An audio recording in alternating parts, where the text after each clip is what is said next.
Hello, hello! Welcome back to Brenda's Books. Today we will be continuing with Blemished Beauty, Chapter 24.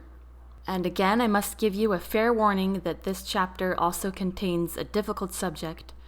It's totally clean, but the subject is difficult. So, if you're under 18, have a trusted adult listen to this first and talk with you before you proceed.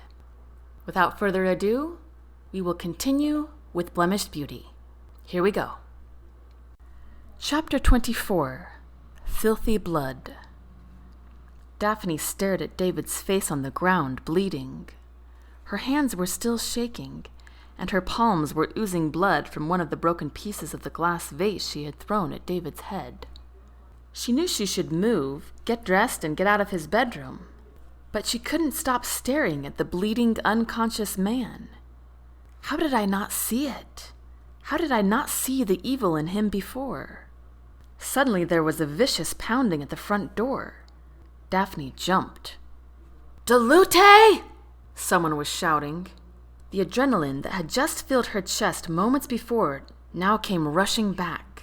As quickly as she could, Daphne slipped her clothes back on as the pounding and screaming continued. Daphne stumbled to her feet and held herself up by holding onto the walls. The blood from her hands smeared over the white-painted surface. Abruptly, the front door burst open. The fright of it caused her to lose her already shaky footing and fall into the hallway. "Daphne!" a man hollered. Daphne glanced up to see Tom running toward her. Before Daphne could get to her feet, he was already kneeling by her side. "Daphne, are you okay?" Tom asked anxiously. This question seemed so odd at the moment. All Daphne could do was stare back at him. His current countenance was unfamiliar to Daphne, full of utter shock, anger, and irrepressible worry. "Daphne," Tom said intensely, placing his hands on either side of her face, "are you all right?" Daphne stared back into Tom's eyes for a moment, and then shook her head. "No," she whispered. The worry in Tom's eyes grew all the more urgent. "Where's the devil?" he whispered fiercely. Daphne motioned with her head to David's bedroom. Tom looked over his shoulder, but at that moment 2 officers stepped into the doorway. "Excuse me, are you Daphne Zollinger?" asked one of them. Both Daphne and Tom glanced in their direction. "Yes," Daphne croaked. "Did this man hurt you?" said the tall one, pointing at Tom. Tom couldn't believe his ears. "They think I'm the devil?" "Oh, he came to help me," Daphne croaked again. "I'm the one who just called you," offered Tom. "Then where's the culprit?" asked the short one. Tom half turned and pointed to the bedroom. "In there." The 2 officers walked down the hallway and into David's bedroom. 412, we need an ambulance at 54 South Brundage Street, said an officer into his radio. "His heart's beating, and he's still breathing," said one of them from inside the room. The short one walked out into the hallway. "Which one of you did this to him?" he asked. "I did," Tom and Daphne said in unison. Daphne glared at Tom. "I did," she repeated defiantly. Tom groaned internally. He wished he could take the blame for it. But then, he was proud of Daphne for doing what she did. "It was clearly out of self-defense, officer," Tom protested. "We'll need you to both come down to the station with us and answer some questions," said the tall one as he ducked out of the bedroom. "Can't I have a few minutes to talk to her first?" Tom asked him. "I don't want to talk about it, Tom." Tom glanced back at Daphne. Her face was pale with distinct slap marks across her cheeks. The sight filled Tom with rage. He stared into her eyes that were full of shock and dread. Her once neat ponytail was now a jumbled mess, and upon examining it, he found some blood in her hair on the side of her head. Tom stifled a gasp and reached his hand up to touch it. Daphne flinched, causing Tom to worry all the more. "What happened to your head?" Tom asked. "It's just blood from my hands," Daphne explained as she flipped her hands over so her palms faced upward, exposing the cuts there. "What's that from?" Tom wondered. "Come on, kids, we need to go," urged the tall one. Daphne started to get to her feet. Tom assisted her by putting his arm around her waist. Daphne winced in pain. Tom shot her a questioning look, but Daphne just ignored him, shifted out of his embrace, and walked toward the door. What did that devil do to her? Tom wanted to talk to Daphne on the way to the police station, but he knew she didn't want to, especially with the officers in the front seat. He tried to hold her hand a couple of times, but Daphne refused that as well. Usually this would hurt Tom, but under the circumstances, he was not offended. He probably needed to give her space for a while. Now, more than ever, he didn't want to leave her side.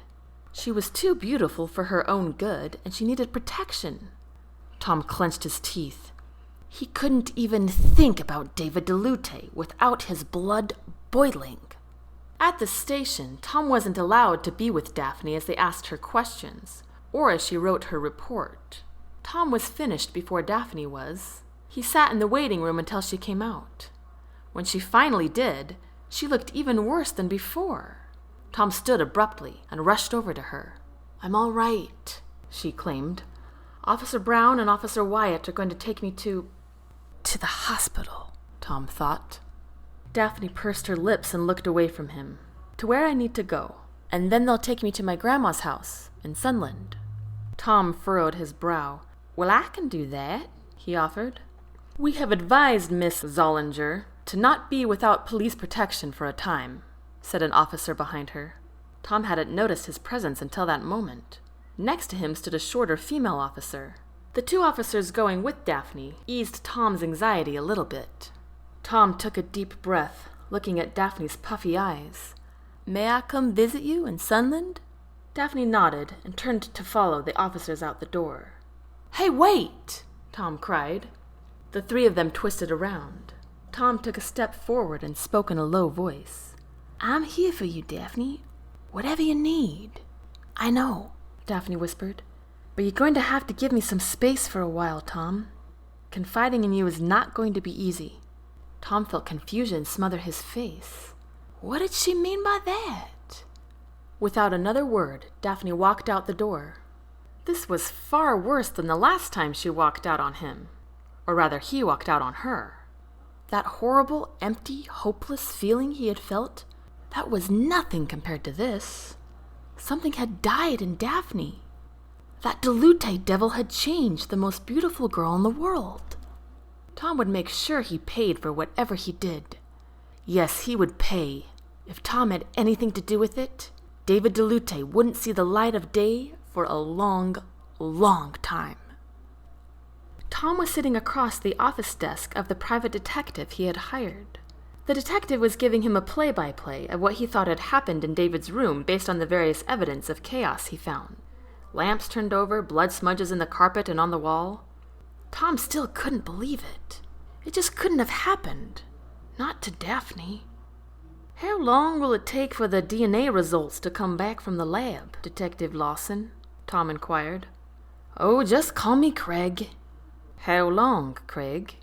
"Just a couple of days." Tom inhaled deeply. "Do you think we have a case against him?" Craig was still jotting something down on his notepad when he responded.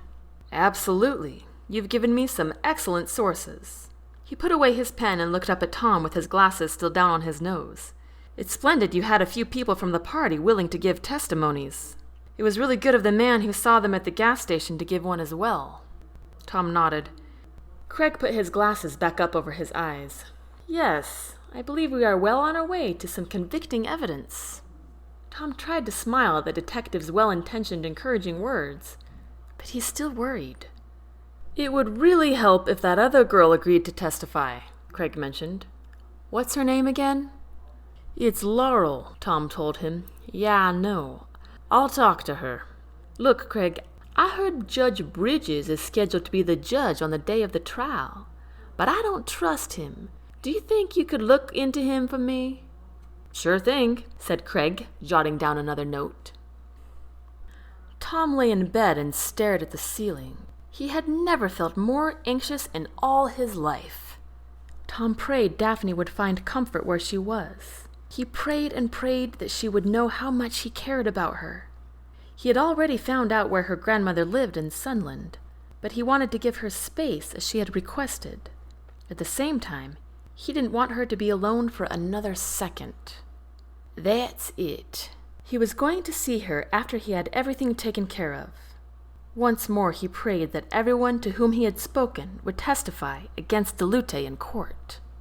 Tom thought back to earlier that evening when he had gone to visit Laurel to ask her if she knew anything that might have led up to the incident with Daphne. Laurel had been very reticent, very unwilling to open up. He had asked her direct questions. Did you talk to David today? Did you file the complaint on him? Laurel shook her head and wouldn't say a word. Then Tom realized Laurel hadn't a clue what happened to Daphne. So he told her what he had witnessed. Laurel was beyond shaken. She paced around the room with her hand over her mouth, fighting sob after sob.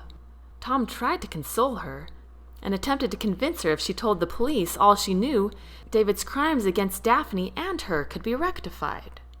Is he in jail? She finally asked. He was, but his parents bailed him out. Tom grimaced at that.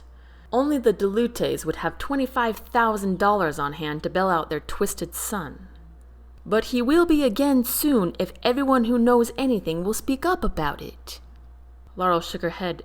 If I say anything, he will... Did he threaten you? Tom questioned.